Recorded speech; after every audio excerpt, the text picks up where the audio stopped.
Have you ever wondered about Yucca extract or the product Sledgehammer by FoxFarm? Well, in this video, we're going to get into it. You're here with Mark Fatwell on PerfectGardens.com. Please remember to like, share, and subscribe. We got a $2.99 membership, and we have a VIP if you need a little more one-on-one, link down the description. So this conversation got stimulated by a great question from MyGrowTHC TV. But Mark, if I'm using Sledgehammer with my line, does it not do the same thing in breaking down the salts? Okay, before we get into it, let's just go over to the FoxFarm website and just pull the definition of what they say Sledgehammer is. So right here is OMRI listed and registered with the CDFA, so that's good.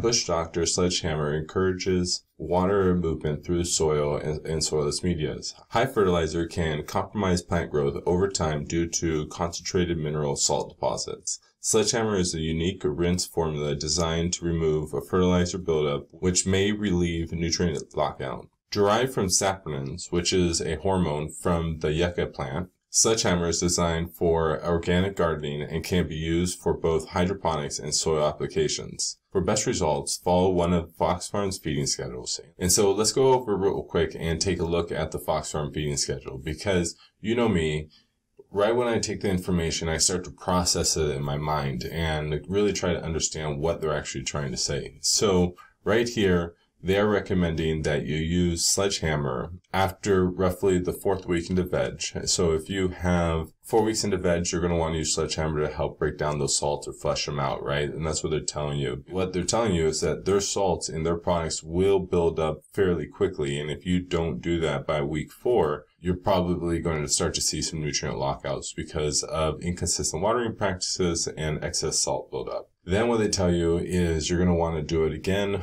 after the 3rd week into flowering, and that's because obviously they're adding in the open sesame, the beastie blooms, and the cha ching, which is all salt right there. Then they tell you to do it again after the 6th week into flowering, and then obviously they don't recommend you to do it into flushing your plants. So just looking, if you're using these products, you definitely want to, in some level, follow the recommendation. For me, I would recommend, if you have these products already, cut them in half, because more often than not, by the time you get to the end of your grow, you're going to start to see excess salt buildups. It always happens, even if you follow their schedule. I always recommend cut their recommendations in half, and you're more than likely going to get a better result.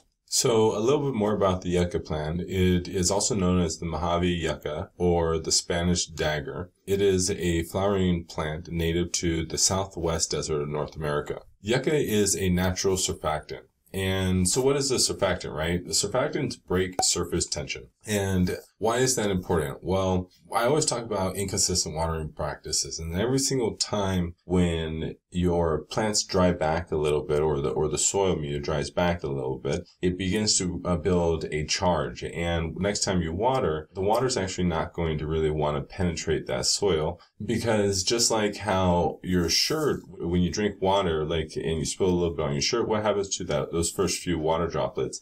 It actually just kind of runs off your shirt, and then, well, depending upon the fabric you're using, and then if you do it again, it actually breaks the surface tension and the water is able to actually go into your shirt. Well, it's the same thing with this. The yucca will actually help the water molecules become smaller. It's going to also help break up that charge or diffuse that charge so that the water can actually penetrate that soil. Then if there's salt, most likely than not, there's going to be, when it dries back, the common molecules or the common salts, what ends up happening is the plant's going to take up a certain amount of fertilizer, right? But there's going to be excess salts left behind. And when you do that over and over, those salts that get left behind end up combining together to become like a larger salt that's in your soil media. The yucca is actually going to help get that salt and dissolve it and get it out of the system. So when you email FoxFarm, one of the first things they're going to do is they're going to tell you that you want to use twice as much solution when you're flushing your plants. So obviously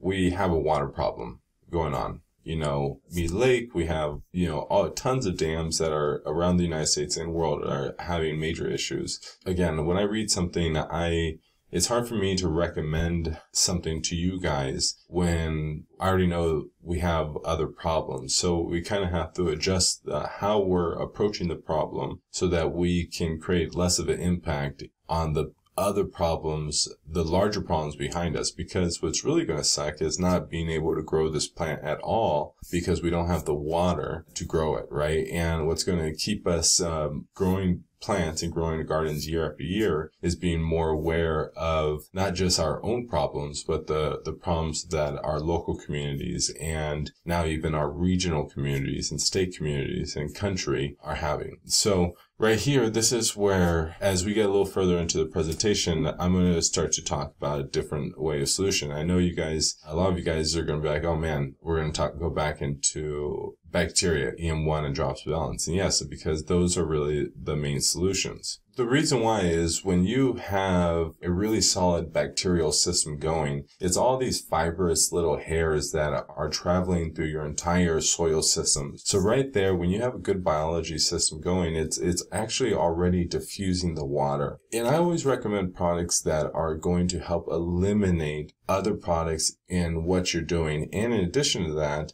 it's going to help save you money. And so let me go back and look at our feeding schedule and show you what you can actually do to start actually simplifying your life and start saving money, because obviously, you know, the value of this product is decreasing. So we have to start using less inputs while increasing our quality. And so how do you do that? So right here, if you were using FoxFarm and really wanted to stick to FoxFarm, the only products I would probably say you purchase would be the Big Bloom, the Grow Big, and the Tiger Bloom. Then I actually would say, okay, with the Kelp Me, Kelp You, and the Holy Mackerel. But you're going to want to incorporate EM1 and Drops Balance. And by doing that, you'll be able to eliminate a Flower Kiss. You'll be able to eliminate Boomerang and Kangaroo, because those are the same, and the Microbrew. All those are basically the same products. EM1 is going to, and you'll replace it with dead bacteria to living bacteria, because in other videos we'll show you how to ferment that product. And you'll eliminate the Bemby, because Bemby is actually sugars. And I don't recommend feeding your microbe sugars. I actually recommend feeding them minerals, because bacteria need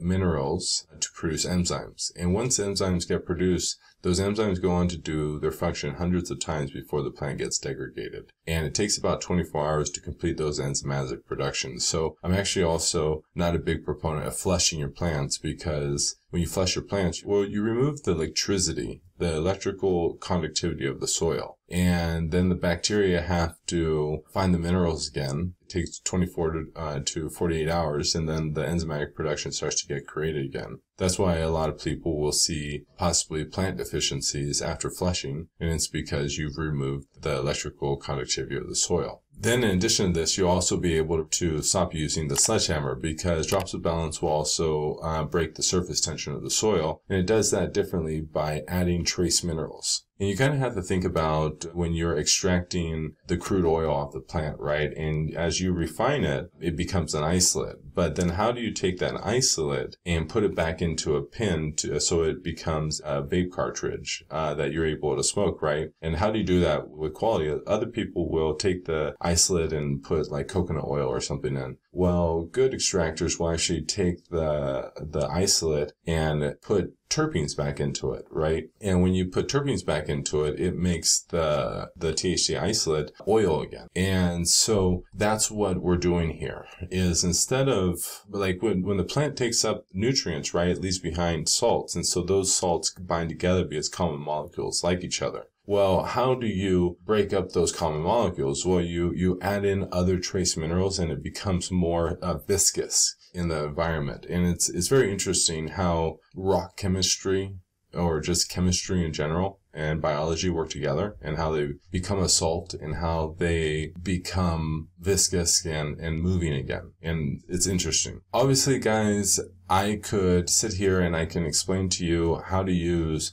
all of these products really well together to create an amazing product. And I guarantee you, it's really, the key is to just basically cut these all the way down to a third of the recommendations and then go from there. Just because, like, I see FoxFarm trying because they're they're trying to formulate and add other things back into their nutrients because they're probably listening to their customer base and they're complaining about certain things. And they're, instead of eliminating or reducing, they're just adding things into it, thinking that's going to be the solution. It's part of it because they're listening to their customer base most likely, and I want to give that to them. Oh, Rise Up. You're also Rise Up, Open Sesame, Beast Boom, Cha Ching. You'll eliminate all those as well. You'll stop using those. But the real issue is that they don't understand how all of these things can work together in a symmetrical, efficient manner. And so for me, because I'm aware of this, I have two options. I can either sell you these products and explain how to use these products so that you get a great result, or I can help you save money, increase your quality, increase your yield, show you how to eliminate things and simplify your life. And then over time, by creating a better product and by creating a better farmer with actual knowledge that they can implement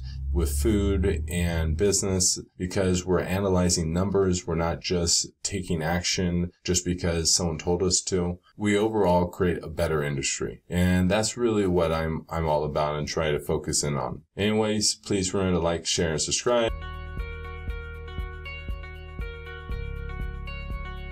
Okay, so real quick, as we look at these products, we're going to jump down the very bottom where it says Open Sesame, Beastie Bloom, and Cha Ching. As you can see right here, that none of these products overlap. You use the Open Sesame first.